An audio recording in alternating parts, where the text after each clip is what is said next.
ফের কমিশনের শাস্তির খাড়া। কমিশনের শাস্তির মুখে রাজ্যের ইআরও এইআরওরা কি কারণে শোকজের মুখে ইআরও এইআরওরা জানার চেষ্টা করব। সোমরাজ রয়েছে আমার সঙ্গে সরাসরি। সোমরাজ, কি কারণে শোকজের মুখে ইআরও এইআরওরা?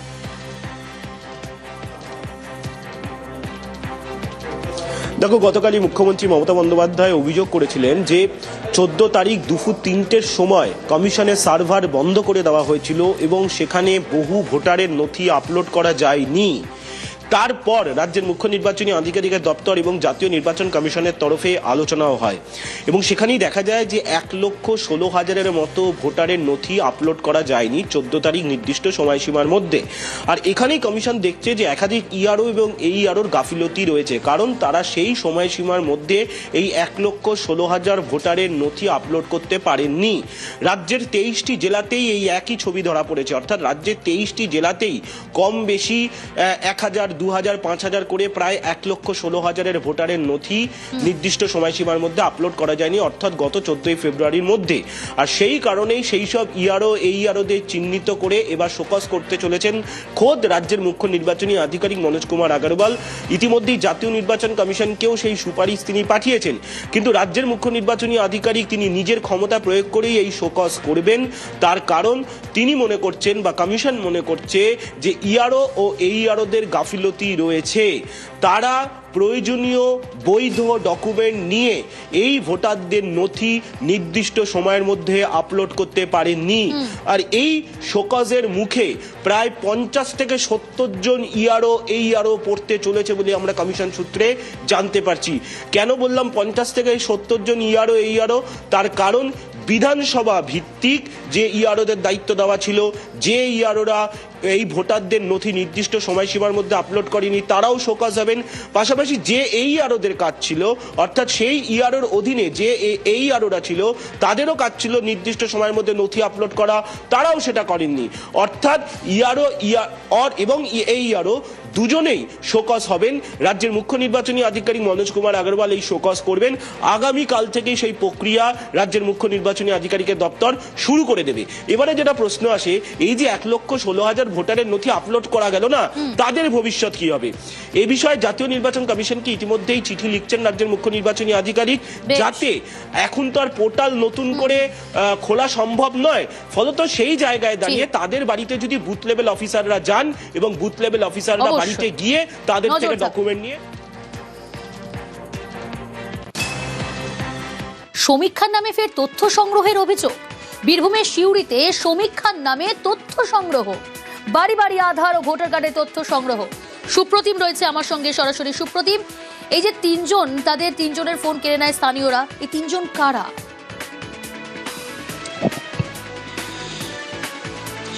দেখো, সিউড়ির রেল স্টেশন লাগোয়া যে 18 নম্বর ওয়ার্ড, সেখানে আজকে দুপুরবেলায় 3জন ব্যক্তি তারা কিন্তু প্রত্যেকের বাড়ি বাড়ি যাচ্ছিল এবং সেখানে গিয়ে তারা বাড়িতে কতজন থাকে, তাদের আধার কার্ড, ভোটার কার্ডের নাম্বার, তারা কী ধরনের সুযোগ সুবিধা ভোগ করেছে, আয়ুষ্মান ভারত পেয়েছে কিনা, বিভিন্ন ধরনের তথ্য তাদের কাছে নিতে চায়। এবং সেই সময় কিন্তু কয়েকজন স্থানীয় বাসিন্দা সন্দেহ এবং তারা তাদেরকে আটকে রাখে এবং স্থানীয় তৃণমূল নেতাকে ফোন করে এবং তারা এসে তাদেরকে কিন্তু একটা ঘরের মধ্যে আটকে রাখে এবং তাদের ফোন কেড়ে নেওয়া হয়। এবং বাসিন্দাদের অভিযোগ হচ্ছে তারা কিন্তু কখনো বলছে এনজিওর লোক, কখনো বলছে রেলের শ্রমিক দপ্তরের লোক, এবং সন্দেহ হতেই আটকে রাখা। এবং তারা কিন্তু কেন তথ্য সংগ্রহ করছিল বা তারা অরিজিনালি কারা, তাদের কোনো সচিত্র পরিচয়পত্র সেভাবেও দেখাতে পারেনি। তবে এরপরে কিন্তু সিউড়ি থানার পুলিশে খবর দেয়, পুলিশ এসে তাদেরকে আটক করে নিয়ে যায় শুধুমাত্র পরিচয় যাচাইয়ের জন্য। তবে তা কিন্তু এখনও কাজ চলছে। তবে এই ঘটনায় কিন্তু হঠাৎ করে 3জন ব্যক্তির আসে এবং পরিচয় সংগ্রহ, তথ্য সংগ্রহ করে, তাতে কিন্তু যথেষ্টই আতঙ্কিত এই 18 নম্বর ওয়ার্ডের মানুষরা। বেশ, এলাকার লোকের সন্দেহ হয়েছে। আচ্ছা, ঠিক আছে, চারিদিকে ডাকাতি হচ্ছে, চারিদিকে অনেকে চুরি করছে, সোনা গুলিয়ে নিয়ে চলে যাচ্ছে। হ্যাঁ, ঠিক আছে, আমরা এসেছিলাম এখানে সেট ভেজি স্টোর, এনার বললো, ওখানে জানতে পারলাম ওনাদের বাড়ি এখানে। ঠিক আছে, সেই জানকারি নেওয়ার জন্য এসেছি। আপনারা কোথা থেকে এসেছেন? আমরা ভারতীয় রেলের মানগুদাম শ্রমিক ইউনিয়ন থেকে এসেছি সার্ভে করা। সিএলসি থেকে পারমিশন আছে। কতগুলো সার্ভে হয়েছে? তো গুড সাইডে ভিজিটের জন্য সার্ভে আজকে প্রথম এসেছিলাম। কতজন মিলে? আমাদের সন্দেহ হওয়াতে আমরা লোকাল থানাকে জানিয়েছি, লোকাল থানা ওদেরকে নিয়ে গেল, ওরা কাগজপত্র দেখাচ্ছে এখানে। ওনারা আমার নাম্বারটা এখানে জোগাড় করে পেয়েছে, ওরা কাকে, ওরা একজন ভদ্রমহিলাকে সেই নাম্বারটা দিয়েছে। তিনি আমাকে ফোন করে হিউম্যান রাইটসে ঠেট দেওয়া হচ্ছে ওকে, যে আপনার নামে দিল্লিতে এফআইআর হবে এবং আপনাকে অ্যারেস্ট করা হবে। সেন্ট্রাল গভর্নমেন্টের কোনো লোক রাজ্য সরকারের এরিয়াতে সার্ভে করতেই পারে, লোকাল অথরিটি জানতে পারে, গুডসের লোক বলছে, কখনো আয়ুষ্মান ভারতের লোক বলছে, কখনো বলছে সেন্ট্রাল গভর্নমেন্টের লোক বলছে, মানে 3-4 রকম ভাষা ওরা বিভ্রান্ত। নিজেকে সেন্ট্রাল গভর্নমেন্টের স্টাফ বলে প্রমাণিত করছিল, তো আই কার্ড আর কিছু কাগজপত্র নিয়ে এসেছিল, যেগুলো বাজারেও হয়তো যে কোনো প্রেসে পাওয়া যায়। কথার মধ্যে অনেক রকম অসঙ্গতি দেখা গিয়েছিল, যার জন্য আমরা সন্দেহ হয়, আমরা কাউন্সিলরকে ফোন করি, কাউন্সিলর আমাদের থানাতে ফোন করে, সন্দেহ হয়, তারপরে এসে পুলিশের 3 জনকে তুলে নিয়ে যায়। বিহারের ভাগলপুরে সেখানে বেআইনি অস্ত্র কারখানার হদিশ, কিভাবে হদিশ পাওয়া গেল জানার চেষ্টা করব। অমিত রয়েছে আমার সঙ্গে সরাসরি। অমিত, কিভাবে এই বেআইনি অস্ত্র কারখানার হদিশ?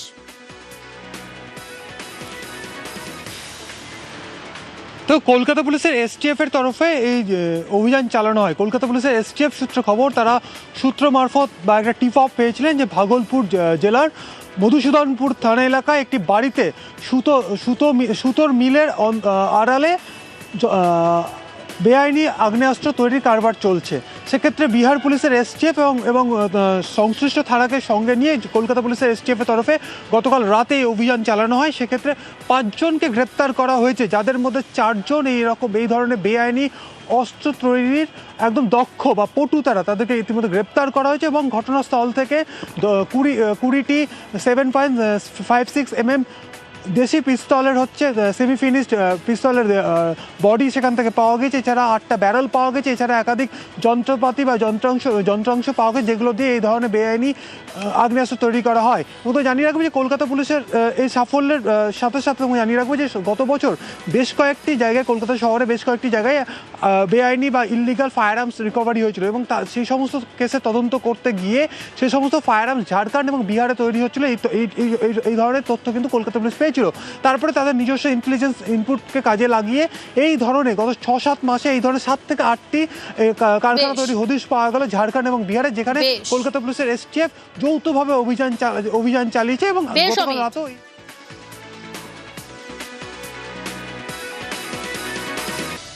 বিমানে মাদক তৈরির কাঁচামাল কলকাতায়, মণিপুর থেকে কলকাতায় মাদক তৈরির কাঁচামাল, গোয়া বিমানবন্দরে গ্রেফতার মালদার কালিয়াচকের 4। সেবক রয়েছে আমার সঙ্গে। সেবক, এই মাদক কারবারিরা কিভাবে পুলিশের জালে?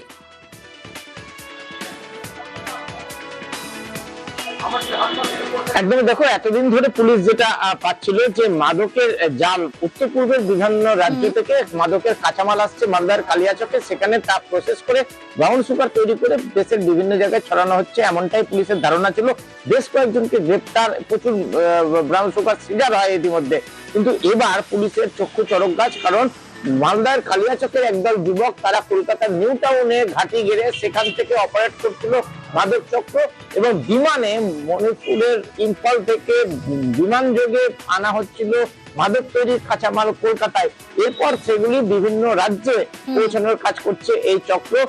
গত জানুয়ারি মাসের একদম শেষে নিউ টাউনে একটি অভিজাত ফ্ল্যাট থেকে 2 জনকে পুলিশ গ্রেপ্তার করে মালদা পুলিশ। এরপর তাদের জেরা করে আরো 4 জনের নাম পায়, কিন্তু তারা ইতিমধ্যে সেই সময় তারা হিমাচল প্রদেশে ঘাঁটি কাটে। মালদা পুলিশের দল যখন হিমাচল প্রদেশে যায় তখন দেখে তারা গুড়গাঁওয়ে চলে গিয়েছে।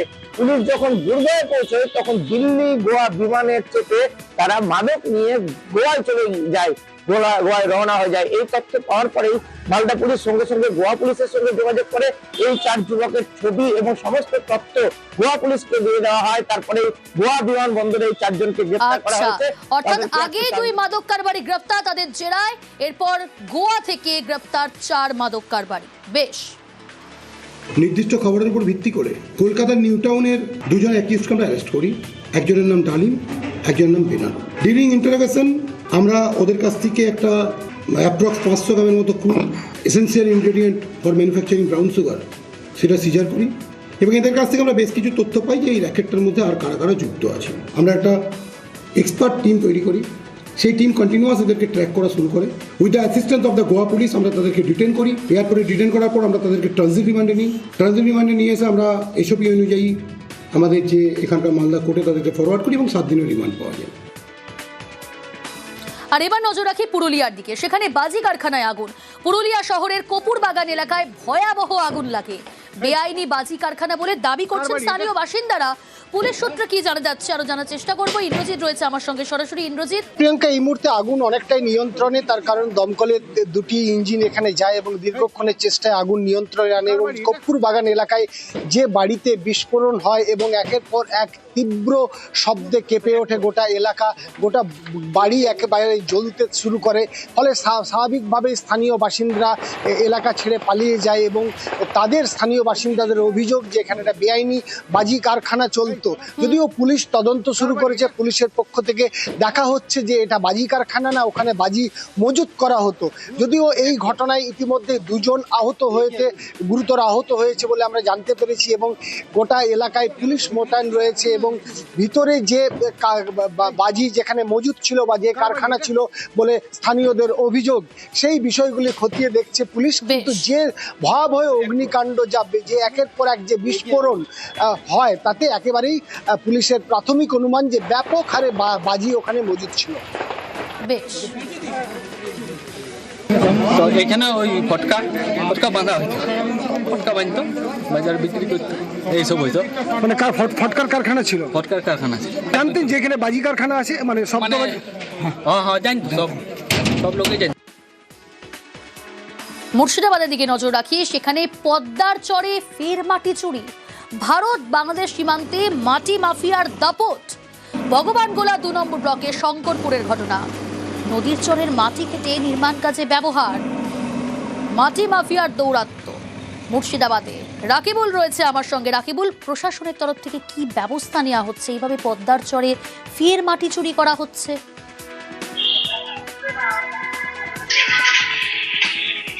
দেখো প্রিয়ঙ্কা, আমরা কিন্তু এই মুর্শিদাবাদের এই ভগবানগোলা 2 নম্বর ব্লক যে রানীতলা থানা পড়ছে, এই থানার পাশেই পার্শ্ববর্তী যে ভারত বাংলাদেশ সীমান্তবর্তী সেই পদ্মার চর, এই পদ্মার চরের মাটি কিন্তু এর আগেও চুরি হয়েছে এবং দিনের পর দিন যে রাতের অন্ধকারে একেবারে লাগাতার যে ট্রাক্টর ভর্তি করে মাটি নিয়ে যাচ্ছে দিনের বেলায় এবং রাত্রে প্রকাশ্যে নিয়ে যাচ্ছে, এই খবর কিন্তু আমরা এর আগেও তুলে ধরেছিলাম। কিন্তু প্রশাসনের পক্ষ থেকে আমরা জানতে গেলে প্রশাসন কিন্তু সেই মুহূর্তে বলে আমরা পদক্ষেপ নিব, দেখছি, এমনটাই বলে। কিন্তু খবর হওয়ার পরেই কিন্তু আবার তারা কিন্তু ওই 2-1 দিন বন্ধ রাখার পরে আবার তারা কিন্তু এইভাবেই কিন্তু পাচার করছে। কিন্তু তবুও কিন্তু প্রশাসন নির্বিকার বলে স্থানীয়দের অভিযোগ।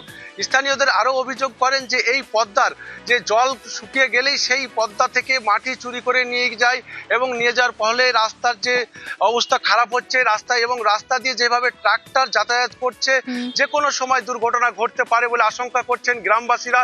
এবং গ্রামবাসীদের এক অংশের বারংবার যে স্থানীয় প্রশাসন এবং যে ভূমি দপ্তর আছে, যে রানীতলা যে ভগবানগোলা 2 নম্বর ব্লকের, বারংবার জানালেও তারা কিন্তু কোনো কর্ণপাত করছেন না বলে এমনটাই অভিযোগ করছেন। তারা কোথায় গেলে এই সুরাহা পাবে, এই নিয়েই তারা দুশ্চিন্তায় রয়েছেন। বেশ রাকিব,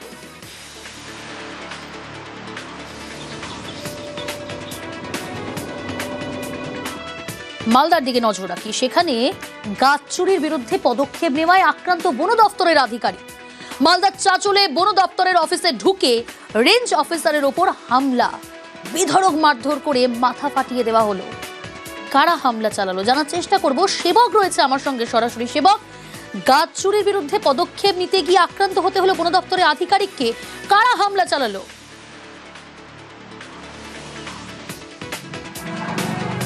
একদমই, দেখো, বন দপ্তরের অফিসে নিজের চেম্বারে আক্রান্ত হয়েছেন এই রেঞ্জার। তার উপরে হামলা চালানোর অভিযোগ উঠেছে এলাকার এক চেরাই কাঠকল মালিক মনিরুল ও তার দলবলের বিরুদ্ধে। এই মনিরুলকে কিছুক্ষণ আগে মালদায় চাঁচল পুলিশ তারা আটক করেছে, তাকে জিজ্ঞাসাবাদ চালানো হচ্ছে। এই ঘটনায় জড়িত বাকিদের খোঁজ চলছে। যেটা জানা যাচ্ছে যে ওই এলাকায় একটি রাস্তার ধারে পূর্ত দপ্তরের জমিতে 10টি ইউক্যালিপটাস গাছ, সেগুলি রাতের অন্ধকারে কেটে উধাও হয়ে যায় এবং এই ঘটনায় পূর্ত দপ্তর অভিযোগ জানিয়েছিল বন দপ্তরকে। এরপর বন দপ্তর তদন্তে নামে। তদন্তে স্থানীয় কয়েকজন এই মনিরুলের বিরুদ্ধে সাক্ষ্য দেন গতকালই বন দপ্তরের অফিসে। এই বিষয়টি মনিরুল জানতে পারে। সে আজকে দলবল নিয়ে এই বন দপ্তরে আসে এবং রেঞ্জারকে প্রথমে জিজ্ঞাসা করে যে তার বিরুদ্ধে কে বা কারা সাক্ষী দিয়েছে, কি সাক্ষী দিয়েছে। তিনি যখন বিষয়টি বলেন, সেই সময় যে বয়ান দেওয়া হয়েছিল সাক্ষী যারা দিয়েছিলেন, সেই বয়ানের কাগজ ছিঁড়ে ফেলা হয় প্রথমে মনিরুলের বিরুদ্ধে, এমনটাই অভিযোগ। তারপরে যার বিরুদ্ধে মূল অভিযোগ অর্থাৎ এই মনিরুল, তাকে কি গ্রেফতার করেছে পুলিশ? দেখো ইতিমধ্যে তাকে আটক করা হয়েছে এবং জিজ্ঞাসাবাদ চলছে। আমরা যেটা পুলিশ সূত্রে জানতে পারছি যে অভিযোগের ভিত্তিতে তাকে গ্রেপ্তার করে আগামীকাল মালদা আদালতে তোলা হতে পারে এবং এই ঘটনায় বাকি দুষ্কৃতীদেরকেও দ্রুত গ্রেপ্তারের চেষ্টা করা হচ্ছে। বেশ, পিডব্লিউডির কাজ কেটে নেওয়া সেটা ইনভেস্টিগেশন করার জন্য আমাদেরকে পিডব্লিউডি থেকে চিঠি করা হয় যে মনিরুল গাছগুলো বেআইনিভাবে গাছগুলো কিনেছে, কোনো পারমিশন না করে সে গাছগুলোকে অবৈধভাবে কাটে। ঢুকেছিল তিনজনের মধ্যে দুজন অ্যাটাক করে, মনিরুল ইসলাম ও মনিরুল ইসলামের ছেলে, নিচে ফেলে দিয়ে চায়ের বাসন দিয়ে ওর ছেলে আমার মাথা ফাটিয়ে দেয়। কদিন আগে পিডব্লিউডির 10টা ইউক্যালিপটাস গাছ চুরি হয়। পিডব্লিউডি অফিসার আমাদেরকে চিঠি করেন। সেই ইনভেস্টিগেশনটা করার পর মনিরুল ইসলাম উনি নাকি গাছগুলো কেটেছেন। আমি আমার বড়বাবু রেঞ্জ অফিসার দুলাল সরকার, চাচল রেঞ্জ অফিসার বসেছিলাম অফিসে। সেই সময় মনিরুল ইসলাম আরেকজন একটা ছেলে মিনসারুল দুজন আসেন, বয়ানটা ছিঁড়ে ফেললেন।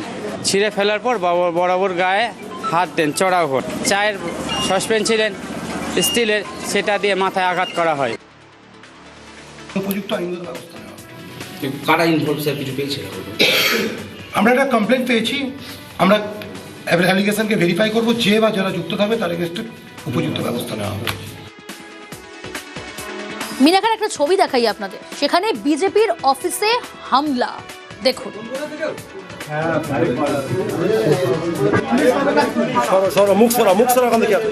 বিজেপির মিটিং চলার সময় হামলার অভিযোগ। উত্তর 24 পরগনার মিনাখায় উত্তেজনা। হামলার সময়ের ছবি দেখাচ্ছি আপনাদের, দেখুন।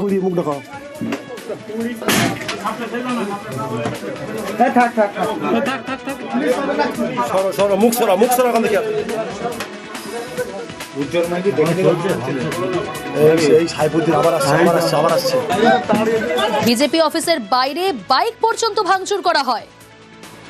অনুপম রয়েছে আমার সঙ্গে সরাসরি। অনুপম, যে হামলার ছবিটা দেখাচ্ছি আমরা, হামলার সময়কার ছবি, কারা করলো, কি কারণে হামলা, কি অভিযোগ?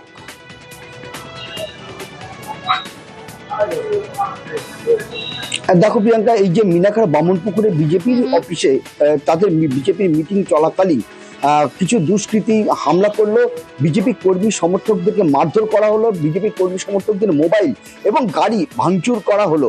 বিজেপি কর্মী সমর্থকদের যেটা সরাসরি যেটা অভিযোগ করছে যে তৃণমূলের যেসব দুষ্কৃতী বাহিনী তারাই এই বিজেপি মিটিং চলাকালীন বিজেপি পার্টি অফিসে এসে ভাঙচুর করে এবং মারধর করে। এবং এই যে পার্টি অফিস সেটা কিন্তু একদম মিনাখা থানা থেকে কিন্তু ঢিলছোড়া দূরত্বে, বামনপুকুরেই কিন্তু একদম মোড়ের পাশেই কিন্তু বিজেপির পার্টি অফিস। এবং সেই কারণে কিন্তু বিজেপির পক্ষ থেকে যেটা একদম অভিযোগ তোলা হচ্ছে যে পুলিশ একদম নিষ্ক্রিয় ভূমিকা পালন করছে। তার কারণ একদম পুলিশের থানার পাশে, যে থানার পাশে তুমি যেমনটা বলছো যে থানার পাশেই এই ঘটনা ঘটেছে এবং প্রকাশ্যে যে ছবি আমরা দেখাচ্ছি হামলার সময়কার ছবি, সেটা দেখা যাচ্ছে কারা হামলা চালাচ্ছে, ইট ছুড়ছে, বাইক ভাঙচুর করছে। কাউকে আটক বা গ্রেফতার করলো তাদের মধ্যে থেকে পুলিশ?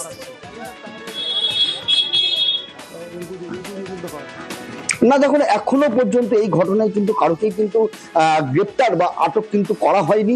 যদিও এই যে হামলা তৃণমূলের বিরুদ্ধে যে অভিযোগ তুলছে বিজেপির পক্ষ থেকে, যদিও তৃণমূলের পক্ষ থেকে কিন্তু পরিষ্কারভাবে যেটা বলা হয়েছে যে সেই সময় তৃণমূলের কর্মী সমর্থকরা পাশেই ছিল, সেখানে উপস্থিত ছিল, কোনো গণ্ডগোল ঝামেলা হয়নি এবং বিজেপি তারা নিজেদের কার্যক্রম করছিল। এখানে কোনো তারা একসঙ্গে তার মানে একসঙ্গে তারা দলমত নির্বিশেষে সেখানে থাকে, কোনো গন্ডগোল ঝামেলা হয়নি। কিন্তু ছবিতে কিন্তু আমরা পরিষ্কার আমরা দেখতে পাচ্ছি যে বিজেপি কর্মী সমর্থকদের এবং বিজেপি পার্টি অফিসে কিন্তু ভাঙচুর চালানো হয়েছে, আক্রমণ চালানো হয়েছে, ভাঙচুর করা হয়েছে, মারধর করা হয়েছে এবং সেটা একদম মিনাখা থানার পাশেই। যদিও এখনো কোনো রকমে কিন্তু কেউ গ্রেপ্তার বা আটক কিন্তু হয়নি এবং যে নিয়ে কিন্তু বিজেপির পক্ষ থেকে আমরা যেটা জানতে পেরেছি আগামীকাল কিন্তু খুব বড়সড় একটা আন্দোলনে নামতে চলেছে বিজেপি। বেশ,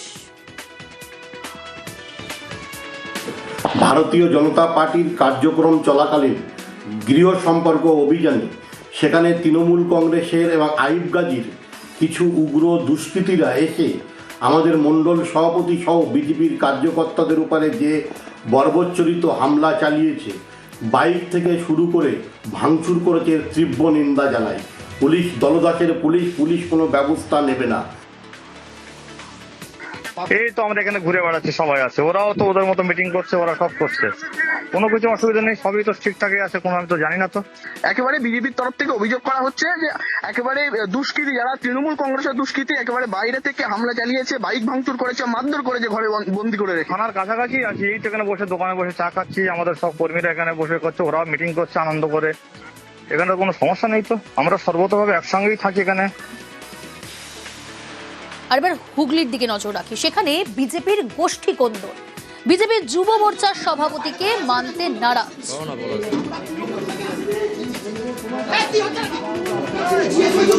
তোরা কি করছিস?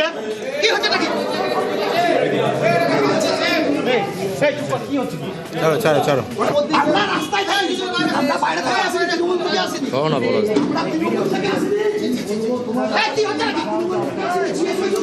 তোরা কি করছিস? সোমনাথ রয়েছে আমার সঙ্গে। সোমনাথ, ভোটের বাংলায় বিজেপির এভাবে গোষ্ঠী কোন্দল একেবারে প্রকাশ্যে, সেখানে রীতিমতো বচসা শুরু হয়েছে দুপক্ষের মধ্যে, এই গোষ্ঠী কোন্দলের কারণ কি?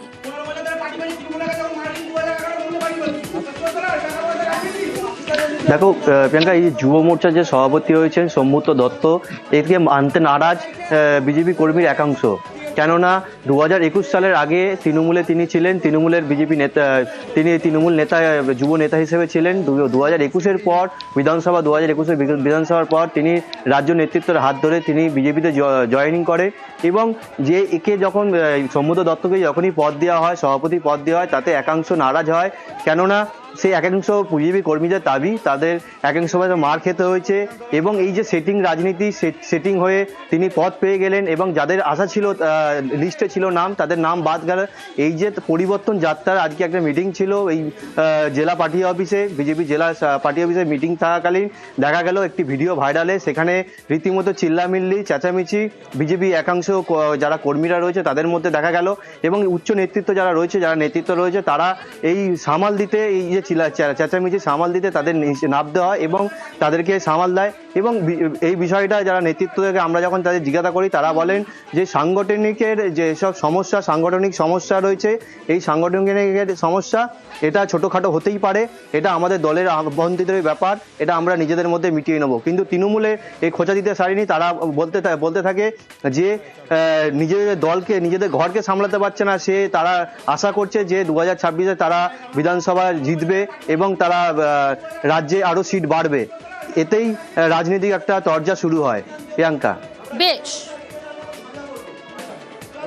এটা যদি কোনো এরকম কিছু হয়ে থাকে, এটা আমাদের সাংগঠনিক বিষয়, আমাদের মাননীয় জেলা সভাপতি আছেন, রাজ্য সভাপতি আছেন, ওনারা বিষয়টা দেখবেন। এবার কে পদ পেলো, কে পেলো না, কাকে পদ দেওয়া হলো, কাকে দেওয়া হলো না, ওটা নিয়ে কি গন্ডগোল রাজ্য বুঝবে, কেন্দ্র বুঝবে? আরে বাবা, বাড়িতে 5টা ভাই থাকে, একটা ভাইকে কম বেশি কিছু বাবা দিলে দ্বিতীয় ভাইটা বলে এটা কেন তুমি বেশি দিলে, এটা হবে না? হবেই তো, কাউকে বেশি দিচ্ছে, কাউকে কম দিচ্ছে, এদিক ওদিক হতে পারে, এই নিয়ে আমরা বুঝবো।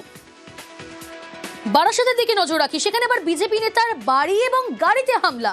বিজেপির মণ্ডল সভাপতি অনির্বাণ বিশ্বাসের বাড়িতে হামলার অভিযোগ, ভেঙে গুড়িয়ে দেওয়া হয় মণ্ডল সভাপতির গাড়ির কাঁচ।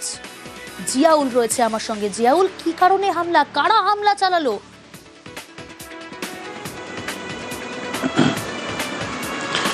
দেখো, অর্থাৎ এই বারাসতে বিজেপির মণ্ডল সভাপতি অনির্বাণ বিশ্বাসের বাড়িতে এবং তার গাড়িতে হামলা করলো, এবং যেটা বললো অনির্বাণ বিশ্বাসের স্পষ্ট দাবি যে এর সঙ্গে শাসক দল ওতপ্রোতভাবে যুক্ত, তাদের গুন্ডা বাহিনী এই তার উপরে হামলা করেছে।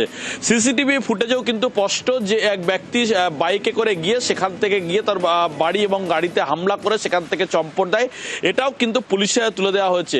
কিন্তু অনির্বাণ বিশ্বাসের দাবি সবটাই খারিজ করেছেন শাসক দল তৃণমূল কংগ্রেস, যে বিজেপি গোষ্ঠীতন্ত্রে জর্জরিত বারাসাত শহরে, ফলে সেখানে নিজেদের মধ্যে মারধর করেই অর্থাৎ তার নেতাকে বাড়ি ভাঙচুর করেছে অপর গোষ্ঠীর লোকজন, এমনটাও কিন্তু শাসক দলের পক্ষ থেকে অভিযোগ করা হচ্ছে। ফলে ইতিমধ্যেই কিন্তু থানায় অভিযোগ দায়ের হচ্ছে। কিন্তু যেভাবে বারাসাতের একেবারে মণ্ডল সভাপতির বাড়িতে এবং গাড়িতে হামলা, এবং তার যেটা দাবি তার উপরেই হামলা করার জন্য এসেছিল, কিন্তু তাকে না পেয়ে এইভাবেই তার বাড়িতে এবং গাড়িতে হামলা করলো, এমনটা কিন্তু তাই অনির্বাণ বিশ্বাসের অভিযোগ। কিন্তু সমস্ত অভিযোগ অস্বীকার করলেন শাসক শাসক দল যে এই ধরনের নক্কারজনক ঘটনার সঙ্গে শাসক দল কোনো রকমভাবে যুক্ত হতে পারে না, ফলে নিজেদের মধ্যে গোষ্ঠী কন্দলের জেরেই এই অনির্বাণ বিশ্বাসের উপরে হামলা করেছে অপর গোষ্ঠীর লোকজন, এমনটাও কিন্তু দাবি করা হয়েছে। ফলে জানি ইতিমধ্যে একটা গোষ্ঠী কন্দল, অন্যদিকে একটা রাজনৈতিক অস্থিরতা সৃষ্টি হয়েছে বারাসাতে শহর এলাকায়। বেশ, সকালবেলা উঠার নিচে এসে দেখলাম গাড়ির এই অবস্থা। দুষ্কৃতীরা করেছে ডেফিনেটলি, যেহেতু আমি একটা দল করি, রাজনৈতিক দলের সঙ্গে যুক্ত, তো খুব স্বাভাবিকভাবে অপোজিশনে যারা রাজ্য সরকারের আছে তারাই করেছে, বা তাদের মদতে যারা পুষ্ট তারাই করেছে ডেফিনেটলি। সার্বিক দিক থেকে আমি ভীষণই আতঙ্কিত বিষয়টাকে কেন্দ্র করে। আমি থানায় জানিয়েছি, থানা থেকে এসেছিলেন। চাইছি ডেফিনেটলি প্রপার যে দোষী বা যারা দোষী তাদের প্রপার শাস্তি হোক, এটাই চাইবে। তৃণমূল এই সংস্কৃতিতে কোনোদিনই বিশ্বাস করে না। এতদিন ধরে যে সরকার, মামাটি মানুষের সরকার চলছে, তাতে সেই অশান্তির পরিবেশ বদলে গিয়ে কিন্তু শান্তির পরিবেশ তৈরি।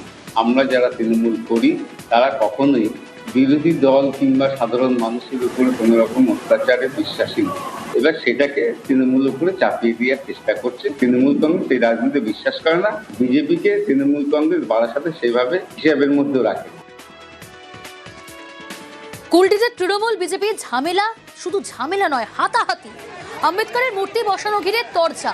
আসানসোলের কুলটি নিয়ামতপুরের ঘটনা, যে ছবি দেখাচ্ছি আপনাদের, পরিস্থিতি এতটাই উত্তপ্ত হয় সেখানে ঘটনাস্থলে পৌঁছতে হয় পুলিশকে। কুলটিতে তৃণমূল বিজেপি ঝামেলা, হাতাহাতি।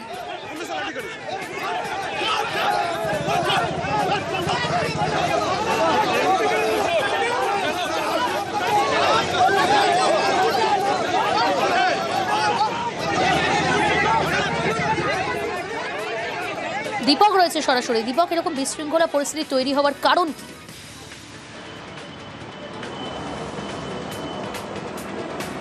দেখো, একেবারে এক জায়গায় মূর্তি বসানোর সিদ্ধান্ত নেয় শাসক বিরোধী দুই দল।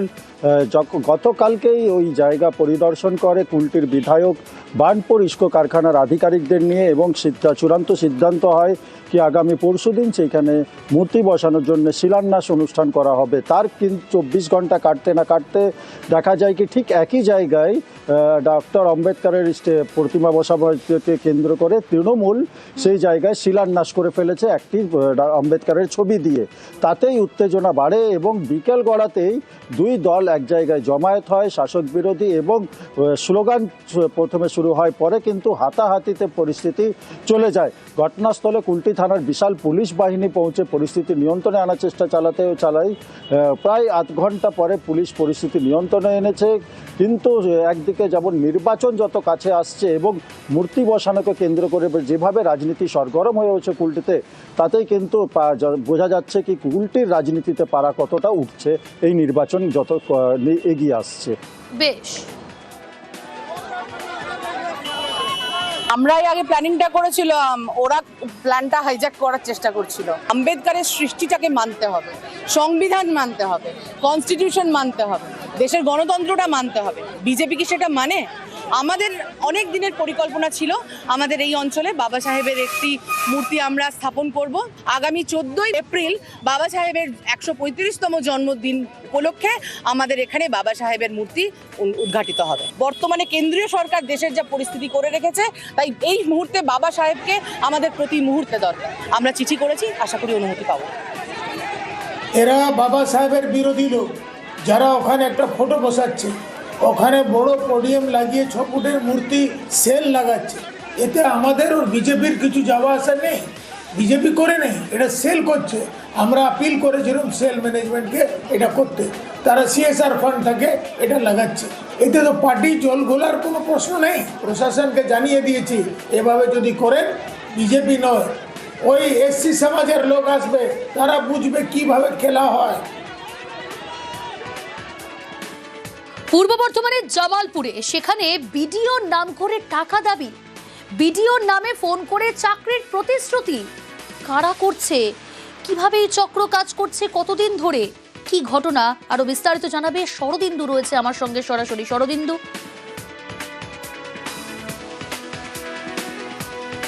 দেখো, জামালপুরের বিডিও পার্থ সারথী দে তিনি সোশ্যাল মিডিয়ায় একটি পোস্ট করেছেন এবং সেই পোস্টেই তিনি বলছেন যে বিডিও, জয়েন্ট বিডিও বা আধিকারিকদের নাম করে কেউ যদি টাকা চায় চাকরির প্রলোভন দেয় তাহলে কিন্তু তা বিশ্বাস করবেন না, কারণ একটা চক্র এই কাজে সচেষ্ট এমন কিছু অভিযোগ তারা পেয়েছেন।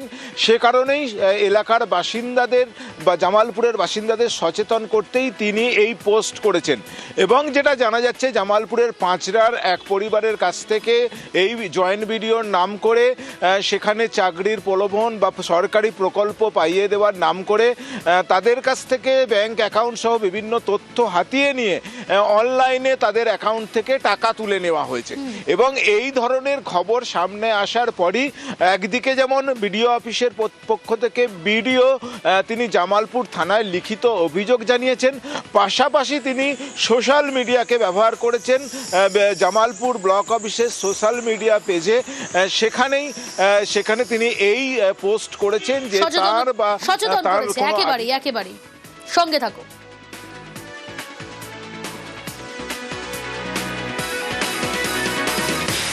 এদিকে বর্ধমানে বেপরোয়া পুলকার চালক, মদ্যপ অবস্থায় পুলকার চালানোর অভিযোগ। প্লে স্কুলের পড়ুয়াদের জীবন নিয়ে ছেলে খেলা। শরদিন্দু রয়েছে আমার সঙ্গে। শরদিন্দু, মদ্যপ অবস্থায় পুলকার চালানোর অভিযোগ, এ তো রীতিমতো ছোট ছোট পড়ুয়াদের জীবন নিয়ে ছেলে খেলা করতে চাইছে। কি ব্যবস্থা নিয়েছে পুলিশ? দেখো পুলকার নিয়ে বারে বারে নির্দেশিকা আসছে, বিভিন্ন কঠোর নির্দেশিকা আসছে। সেই মুহূর্তে দেখা গেল বর্ধমানের উল্লাস বাস স্ট্যান্ডের কাছে একটি পুলকার একেবারে উল্টো দিকের লেন ধরে জিটি রোড ধরে যাতায়াত করছিল এবং প্রচণ্ড গতিতে সেটি চলাচল করছিল। এবং তা দেখে, তার ছন্দ দেখে পুলিশের সন্দেহ হয়। পুলিশ সেই পুলকারটিকে আটকায় এবং চালককে মদ্যপ সন্দেহ করে। এরপরে ব্রিদিং অ্যানালাইজার দিয়ে পরীক্ষা করে দেখা যায় যে চূড়ান্ত মদ্যপ অবস্থায় সে এই পুলকার চালাচ্ছিল। ছোট ছোট শিশুদের নিয়ে যাওয়া হচ্ছিল এবং সেখানে তখনও 4টে শিশু সেই গাড়িতে ছিল, এক মহিলা অ্যাটেন্ডেন্টও ছিলেন।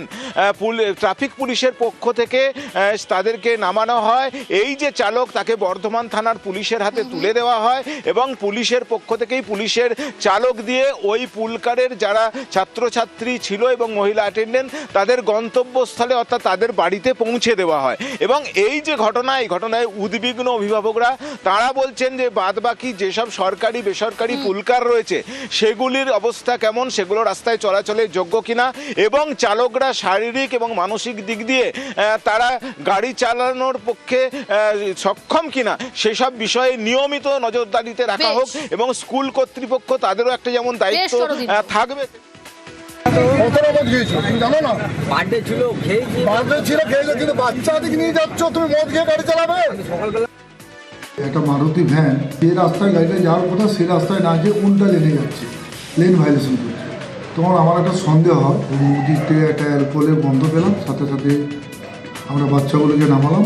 তারপরে ব্রেথ অ্যানালাইজার মেশিন দিয়ে ড্রাইভারটাকে আমরা টেস্ট করলাম। তাতে দেখা গেল ড্রাইভারের 346 ml মদ খেয়েছে, মদ্যপ অবস্থায় আছে। সঙ্গে সঙ্গে নিয়ে বর্ধমান থানায় হ্যান্ডওভার করলাম। কজন ছাত্র ছিল? 4 জন ছাত্র ছিল। মেখলিগঞ্জ মহকুমা হাসপাতালে চালু হলো বিকেলের ওপিডি। প্রতি মঙ্গল ও বুধবার বিকেল 3টে থেকে সন্ধ্যে 6টা পর্যন্ত খোলা থাকবে ওপিডি। শুভঙ্কর রয়েছে আমার সঙ্গে। শুভঙ্কর, মেখলিগঞ্জ মহকুমা হাসপাতালে চালু হলো বিকেলের এই ওপিডি। এই পরিষেবা চালু হওয়ায় রোগীর পরিবার পরিজন তারা কতটা খুশি?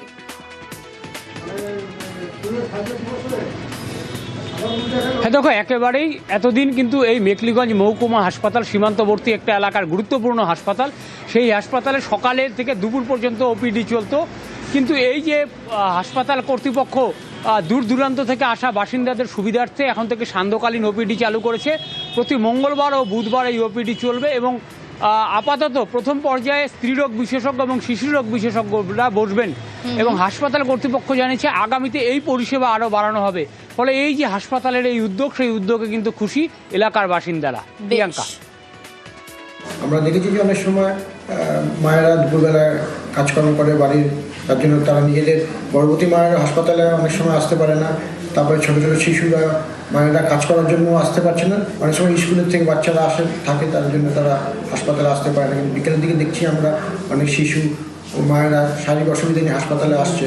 সেই জন্য এই দুটো দিন আমরা 3টে থেকে 6টা পর্যন্ত এই প্রসূতি বিভাগের ওপিডি এবং শিশু বিভাগের ওপিডি খোলা থাকবে। এইটা বিষয়ে আমি বলতেছি এটা ভালো হচ্ছে, মোটামুটি যদি 2 বেলা দেখা হয় এটা সবচেয়ে ভালো হয়। অনেকে আসতে পারে না, কৃষকগুলা বিশেষ করে মনে করো কৃষকই আসতে পারে না,